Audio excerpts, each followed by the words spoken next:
How to become an executive coach. So I answered this already, and my answer is really just to go do it. But executive coach is a very generic term. So in the beginning, you need to first find out where the executives are and start talking to them and find out some of the problems that they're having and find a problem that you think you can help solve. And then once you've got that, then you need to convince an executive or two or three or four to help you or to let you, to pay you, or let you do it for free for experience to help them solve that problem.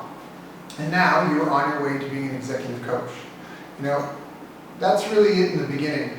But executive coach is such a broad term, you really want to find a way to specialize as soon as you can. And I said this in the other video where I answered it, but there's an income earning ladder. It's a pyramid.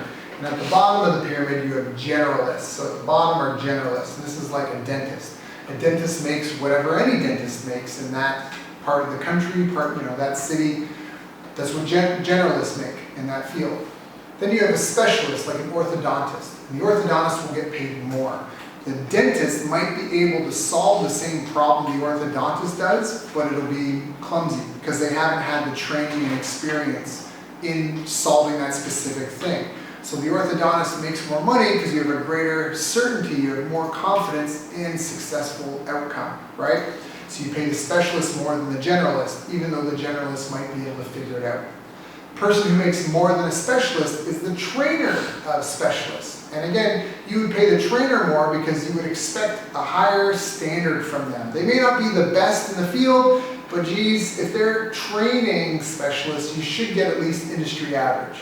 And then the person who makes more than all of them is a celebrity because of the laws of supply and demand. If you're a celebrity and you have a finite amount of time, then you might get more, the demand might bid up the value of your time, right? So how do you become an executive coach? I mean, you just get out there and do it. You start collecting 10,000 hours, you get really clear on the problems you solve and who you solve those problems for, and then you start accumulating your 10,000 hours of experience solving that type of problem for that type of person.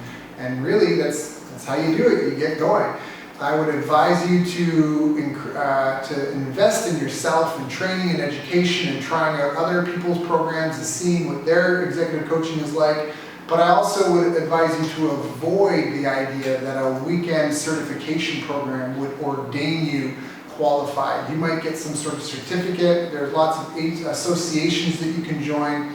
But at the end of the day, people are paying for results, and your reputation in the industry will be built and based upon the results that you get. So I would make sure that you do business with integrity, with clarity and transparency as best as you can, and just keep moving forward. You know, there's going to be challenges. There's going to be good days and bad, good clients, bad clients. Just do the best that you can.